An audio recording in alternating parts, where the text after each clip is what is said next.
Assalamualaikum warahmatullahi wabarakatuh. Ngevlog santai ya.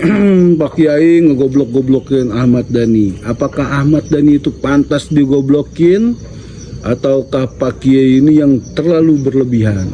Saksikan video ini. Meskipun saya lulus SMA, nggak pernah kuliah, tapi saya terus belajar Islam sampai sekarang. Jadi nggak pernah berhenti belajar Islam itu. Dan yang dibawa oleh dinasti Umayyah dan dinasti Abbasiyah maupun dinasti Ottoman ya, itu bukanlah Islam sebagai agama, tapi Islam sebagai ideologi. Islam sebagai yang kita kenal khilafah itu ya, yang bahkan orang Indonesia sendiri ketakutan dengan khilafah. Jadi kalau menurut pangan selain Islamofobia yang disebarkan melalui teori-teori terorisme yang sesungguhnya saya itu nggak percaya. Saya itu nggak percaya. Saya pernah ketemu sama ketua BNPT waktu itu namanya apa ya waktu itu namanya? Saya nggak sebut namanya lah. Saya begitu ketemu salaman, saya langsung ngomong, maaf ya Pak, saya nggak percaya yang namanya teroris. Karena apa? Karena di dalam Islam itu tidak ada teroris, itu bahasa Arabnya nggak ada. Islam radikal pun, radikalisme itu juga dalam bahasa Arabnya juga nggak ada. Artinya apa? Artinya di Islam itu tidak ada radikalisme, juga tidak ada terorisme. Karena bahasanya aja nggak ada. Jadi ini hanya permainan ya itu tadi kekuatan dunia yang menganggap bahwa Islam itu adalah radikal dan teroris. Padahal sebenarnya kita bisa lawan itu sebenarnya, bahwa di dalam Islam itu nggak ada. Teroris itu nggak ada bahasa Arabnya, bahkan radikalisme itu nggak ada bahasa Arabnya gitu. Islam garis keras itu tidak sama dengan radikalisme gitu. Maka dari itu saya tuh termasuk orang yang menolak. Seandainya saya di Komisi 3, makanya saya nggak boleh Komisi 3. Seandainya saya di Komisi 3, saya akan usulkan tidak ada lagi biaya-biaya untuk melawan deradikalisasi atau terorisme itu akan saya hapuskan. Mohon pemerintah menghapuskan dana-dana anti radikalisme dan anti terorisme itu nggak ada. Ya mungkin BNPT juga nggak ada. Kalau saya Komisi 3 ya, untungnya saya bukan Komisi 3 begitu. Jadi saya bisa ngomong. Jadi di mukadimahnya tuh Ahmad Dhani tuh ngomong bahwa dia itu nggak kuliah, dia itu bukan akademisi, dia cuma lulusan SMA doang, ya. Tapi dia masih giat belajar agama sampai sekarang. Yang namanya agama itu kan hidayah ya. Ya kalau dapatnya yang benar ya benar, kalau dia ngaco ya ngaco gitu. Jadi dia ngomong intinya dia tuh nggak percaya ada teroris di Indonesia.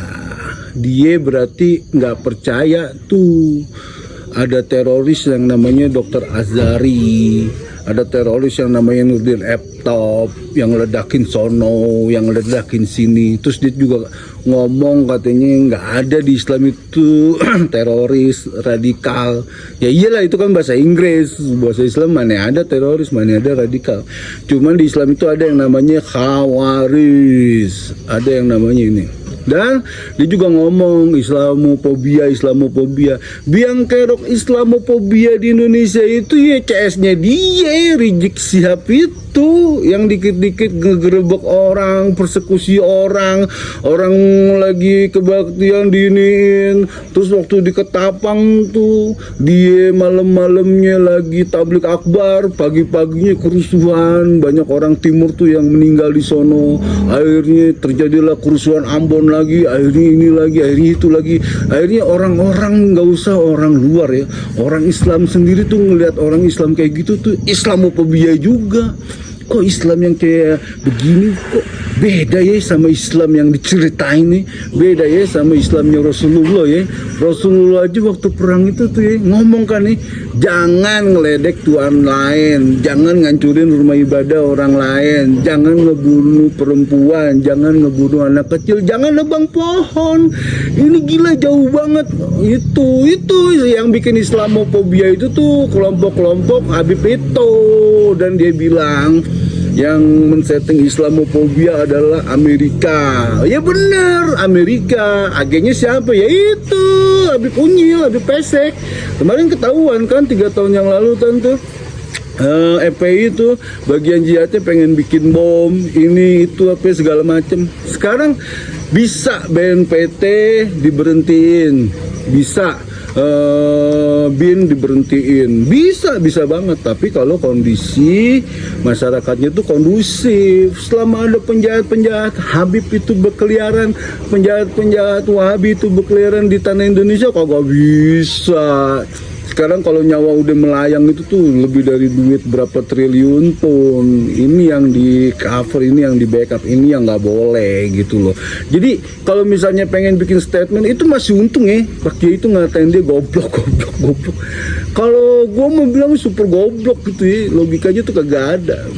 Kalau dia ada di Komisi 3, ntar urusan itu BNPT pengen dihilangin, Densus 88 pengen dihilangin. Densus 88 tuh waktu zamannya Tito Karnavian itu jasa-jasanya banyak, terus dia dibilang waktu zaman Pak Harto kagak ada teroris, palu bau menyan. Itu tuh yang ngebom Al-Habsi bersaudara tuh Borobudur dibom jeger.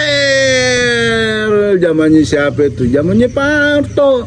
Kejadian Tanjung Priok zamannya Pak Harto. Banyak lah yang namanya teroris tuh. Bukannya masalah ini, masalah pemahaman. Ini pemahaman ini yang harus dilurusin. Nah, sekarang kiai kampung nih, kiai keren, kiai pemberani lagi ngajarin ini Islam yang bener nih kayak begini, ini Islam yang bener nih cinta kasih, ini Islam yang bener ini nggak ada perbedaan kasta, nggak ada perbedaan ini, nggak ada perbedaan itu. Islam yang bener itu menjunjung tinggi yang namanya ketakwaan. Islam yang bener itu menjunjung tinggi yang namanya kasih sayang. Islam yang bener itu menjunjung tinggi itu yang namanya itu berbuat baik sama makhluknya Allah gitu.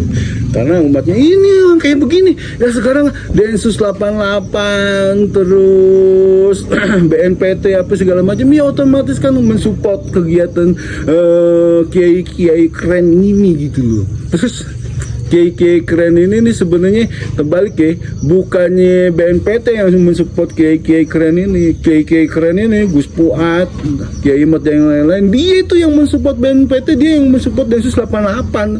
Dulu BNPT Densus 88 tuh ya, kalau yang namanya FPI bikin masalah nggak berani nangkep cucu Nabi. Sekarang kalau dia udah bukan cucu Nabi nggak usah ditangkap, dijeder langsung di tempat, kagak ada harga dirinya sekarang mah gitu. Mikirnya tuh kayak begitu. Benar kata Pak Kiai Dani, jangan bergaul sama Rijek ntar jadi tolol. Dulu lu jenius banget, sekarang bergaul sama Rijek lu jadi bego, jadi goblok.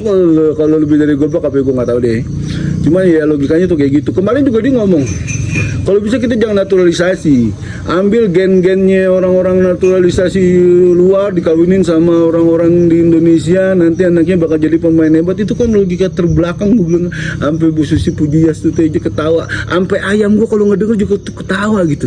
Sekarang orang-orang itu ya yang jago-jago main bola diambil gennya, suruh nikahin perempuan-perempuan Indonesia, ngemperut dulu, ya kan, 20 tahun yang akan datang kalau anaknya jadi pemain bola.